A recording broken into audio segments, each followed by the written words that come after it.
So, update nga sa bahay na pinagawa namin.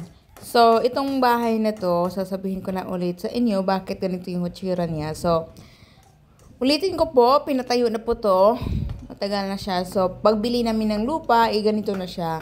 So, nakatayo na siya. So, kaya pinaplanuhan na lang namin na i-repair na lang namin kasi para dito kami pasamantalang titira. So, anyway, ito yung sinasabi ko for the last video na ang pagkakamali ko lang is hindi siya gaano sulit yung bahay. Kaya medyo nalakihan kami ng gastos kasi marami pang inaayos para magiging solid talaga siya.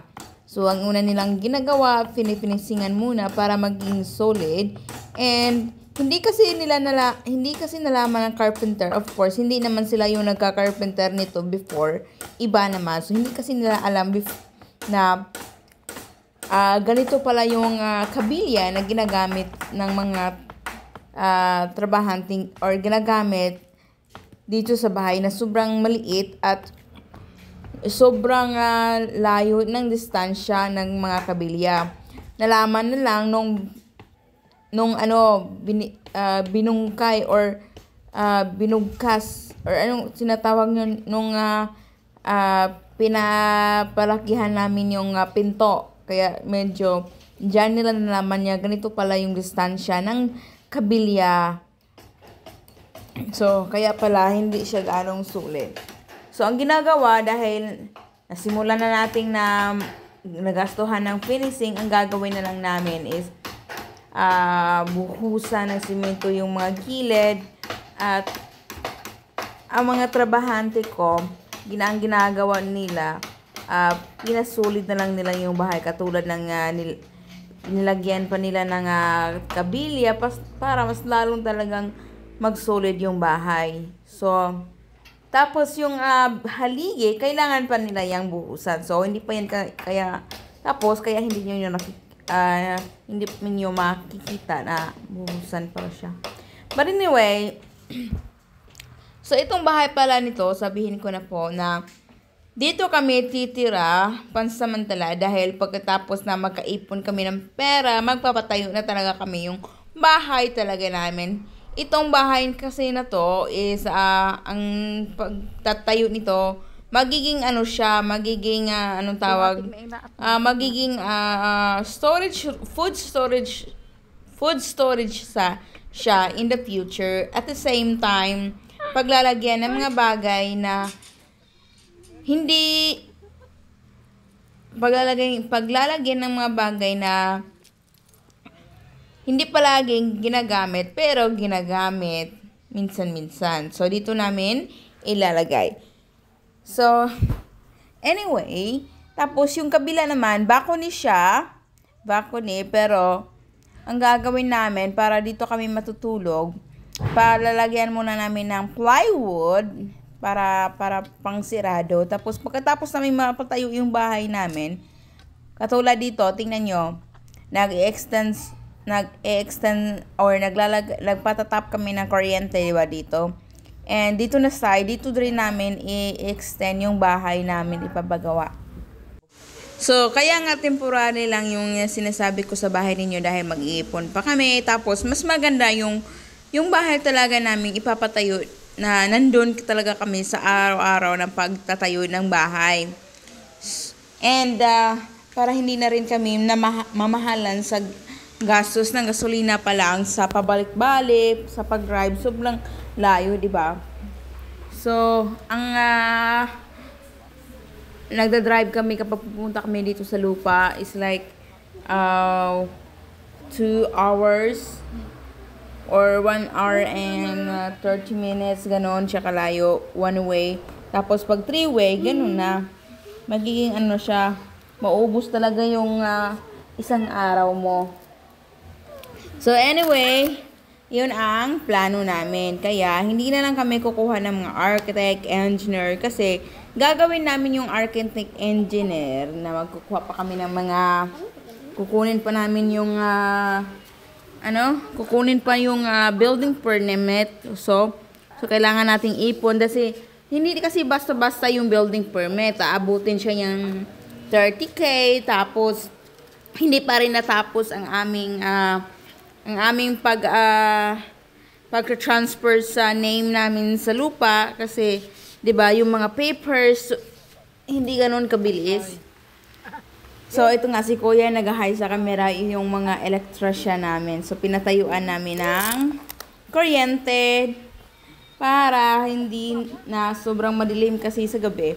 So ang nagastos namin sa kuryente is about 13,000 pesos kasama na yun ang labor. So, ang ilaw lang kasi, ang ilaw lang, meron kaming 2 ilaw, tapos 2 outlet, tapos 2 switch. So,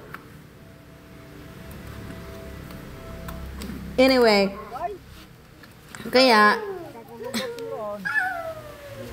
so, itong day na to is, meron ng bubong ng ating bahay kasi minamadali talaga ng aking mga carpenter kasi huwag yung sabihin mahina dahil palagi talaga silang nag-o-over time. Ang worker kasi na to, ang isa ay kapatid ko.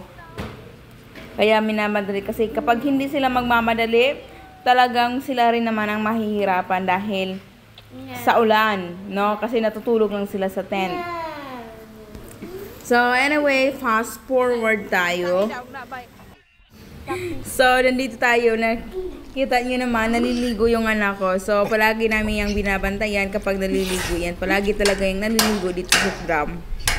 So, kaya wag niyo kayong mag-alala kasi every time na maligo yung anak ko sa drum, binabantayan at wala namin yan kasi baka mahulo, baka malunod, di ba? Kahit drum lang yan, nakakalunod rin yan. So anyway, ito yung ginagawa. Kapatid ko yan. Oh. At ito yung trabahante namin. So, pinupulido talaga nilang paggawa or anong tawag sa Tagalog yan? Sinisigurado talaga nilang ng paglagay sa kahoy ay matibay na hindi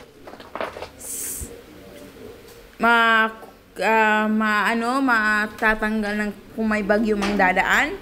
Sinisigurado talaga na yan. Pinapakonikan yan sa kabilya yung kahoy namin.